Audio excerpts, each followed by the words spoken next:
Okay, I'm trying to start my live video again. I'm here in the woods of Alaska. I guess I have poor internet signal. Trying to show you this awesome waterfall. Here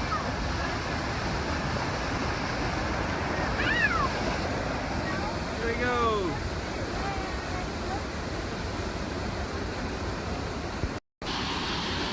So here at the wilderness here of Alaska, this is we're on a mission trip, going to do some local ministry, but the cool thing is that we also get to do homeschooling on the road.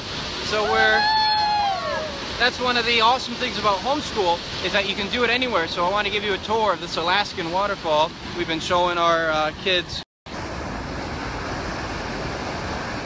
What do you think of the waterfall, baby? Is it nice?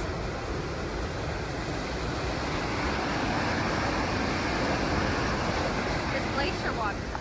That's right. And this is glacier water coming right off the glaciers up on the mountains.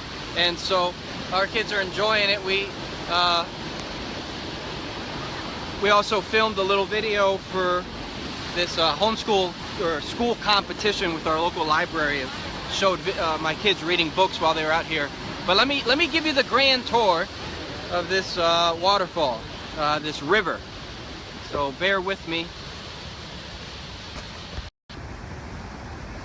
This is actually really, really high. You don't want to fall down that. And that water is icy cold. Icy cold. One of the Look at that.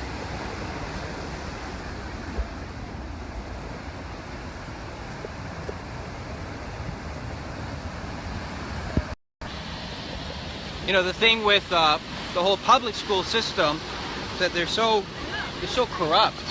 They want to indoctrinate your kids, you know, with all sorts of immorality, the immorality of the culture, anti-God worldviews. So when you homeschool your kids, you not only get to teach them, you know, godly principles and truth and a biblical worldview, but you also get to take them on homeschool field trips, which are the best as a family, you know, like the Alaskan wilderness here. Let me show you more.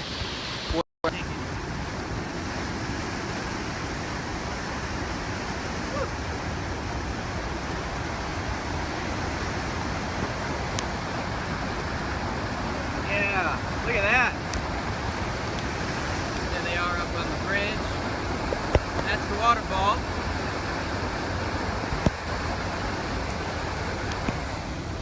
Okay, my camera died. I was showing you this waterfall. I only got to show you half of it. I think my camera died from the rain. It is raining here. So I wanted to show you some more of this waterfall that we're, like I said, it's a mission trip as a missionary family, which is really cool about being a missionary family, is that we get to do this, but also as a homeschool family, taking them on a field trip. So it's really cool. Let me show you more of what I was trying to show you before.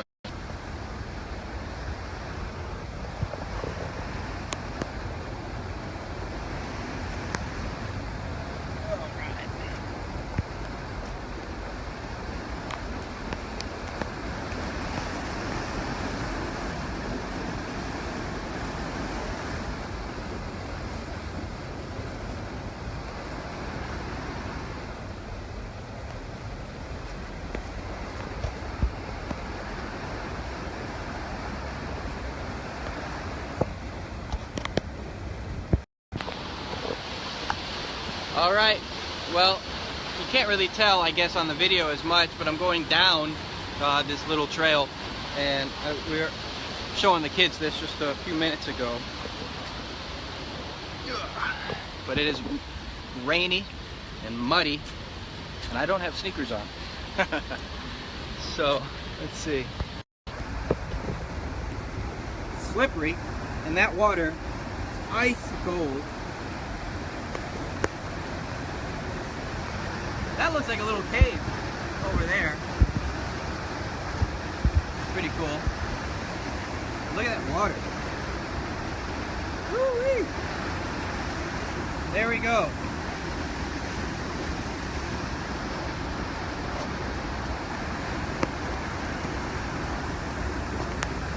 Wouldn't mind coming here on a nice hot day, taking a swim in that, but the current is so strong.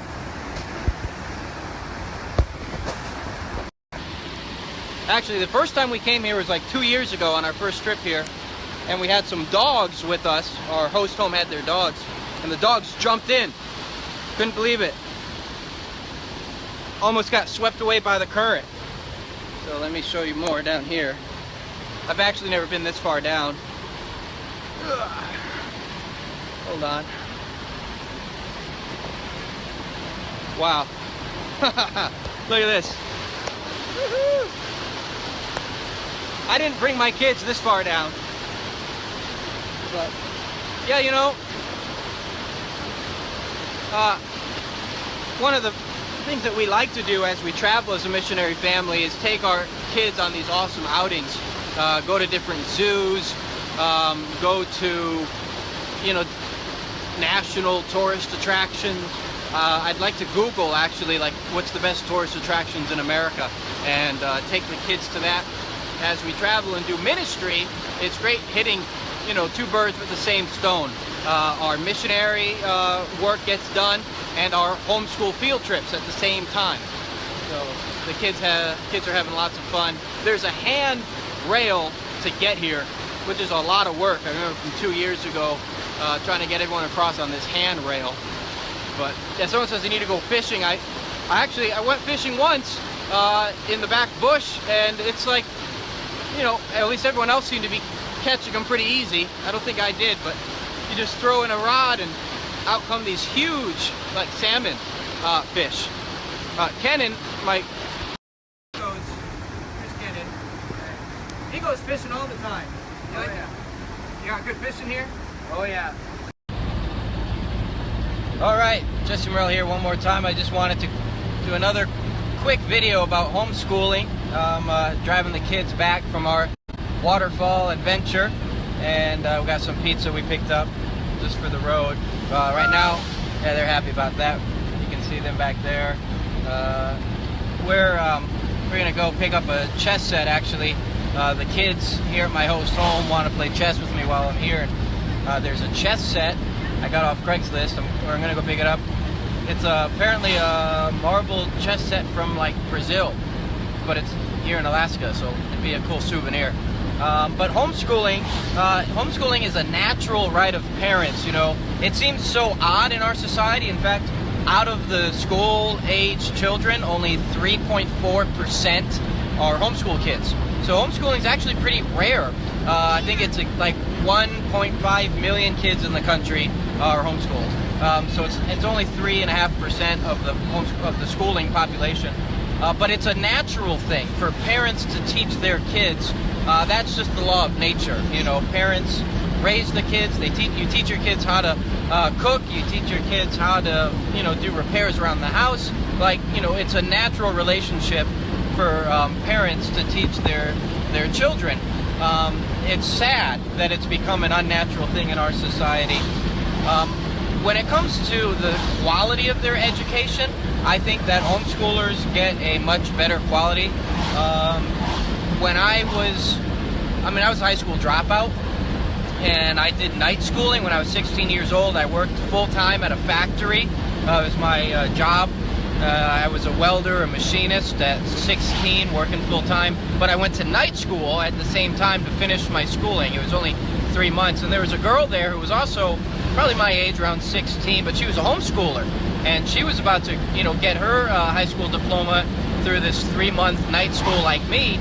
Except, I mean, this girl was smart. I was surprised at how intelligent she was. And I guess that's just a trend overall with homeschoolers. They outperform public schoolers all the time. Public schools are just, you know, horrible. I mean, people literally go through public school and not know how to read. You know, like, they actually go through the entire public school system, and by the end of the public school system, they're still illiterate. And the man who doesn't know how to read is at a huge disadvantage. Now, you also have lots of people who they know how to read, they just don't like to read. And the man who knows how to read but chooses not to read, has no advantage over a man who's illiterate. He has no advantage over a man who can't read. Homeschool kids, I think, develop more of a love for books because reading is something really more for pleasure. Like my kids love reading before bed, fun books. The public school system makes them read a lot of books that they're not interested in. So there's a lot of disadvantages, I think, with public schooling. We chose to homeschool mainly for the moral issues and the spiritual issues. You know, they're definitely not going to learn character development in public school.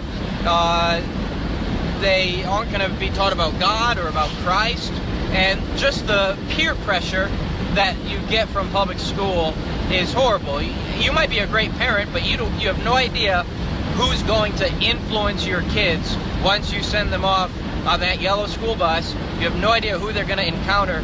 You know, I was the drug dealer in middle school, so I know all about being, you know, kids having bad influences. I was the bad influence when I was in public school, and so I know what that's like. So homeschooling's great. It's a natural right, but in some countries it's illegal. In Greece, it's illegal. In Germany, it's illegal to homeschool. It's so reversed. We like living in Texas because Texas has great homeschool laws. You don't have to notify the public school to tell them, oh, I'm going to homeschool my kids. Why would you have to notify a public school? It's that way also in Connecticut. It's that way in Alaska. You don't have to notify any public school to tell them, yeah, I'm going to homeschool my kids. It's natural. Some states are so restrictive with their regulations that, like, you have to have a public school teacher come to your house once a year to see how you're doing, or you have to you actually have to have like a degree from a university to qualify to homeschool your kids. I mean, it's pretty nuts, some of the states and how restrictive they are when you consider homeschooling should just be a natural right of every parent. People think, well, if you don't have those types of laws, how do you know that the kid's going to get a quality education? Well, I'll tell you, the parents who want to homeschool their kids want their kids to have a good education. That's why we homeschool, okay? So I'm not worried about, like, oh, if you don't have all these rules and regulations and all these governmental laws, that there's going to be these neglected kids that get no education. You can send your kid to public school and they get no education there. But, you know, I think the parents who aren't concerned about their kids' education, they're not going to homeschool. They're just going to put their kid on the yellow bus and have their day off of parenting. I think, you know, that's more likely. So I'm not worried about the lack of regulation in states of like Texas or Alaska, where, you know, when it comes to homeschool laws, there are no laws. You teach your kids what you want, how you want, when you want. So, you know, that's why we're able to, like, take trips right now to Alaska, go to a waterfall, do our own homeschool field trip, because we have freedom in that area. And I can teach my kids other subjects they're not going to learn in public school. Isn't that a nice background? You see the mountains there? This is the ocean here in Alaska. But I can teach my kids other subjects they're not going to learn in public school, like economics. I learned economics in public school only because I was a drug dealer. I was selling drugs in 8th grade, middle school, selling drugs in high school. So I learned economics in school just because I was a drug dealer, but not from the teachers.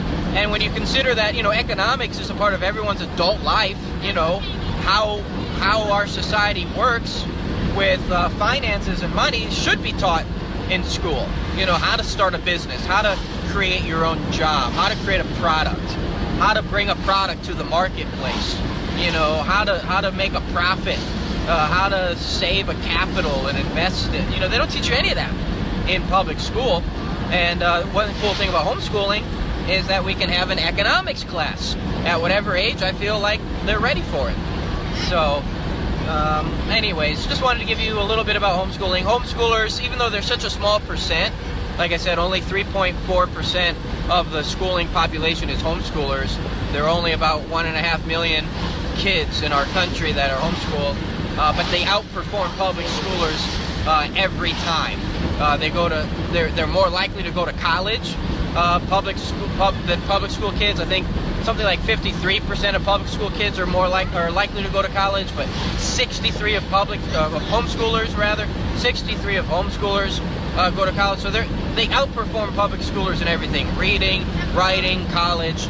They're just better. But look at that, it's nice. Anyways, I'm gonna let you go. I'm driving. I'm gonna go get that chess set and teach these kids chess. Maybe, you know, that'll be our recreation for homeschool. Amen. You know, I teach my kids life lessons from chess. Actually, I teach my kids, think before you move. Now that's a good life lesson. Think before you move. You know, choices have consequences. Plan your future. Think ahead. You know, plan your moves in advance. So there's a lot of good life lessons in chess. So I use chess as a homeschooling tool. My kids like it. It's fun. You know, and there's a lot of lessons you can get from it. So, anyways, I'm gonna let you go. I'm gonna go see if I want that chess set. And God bless you guys.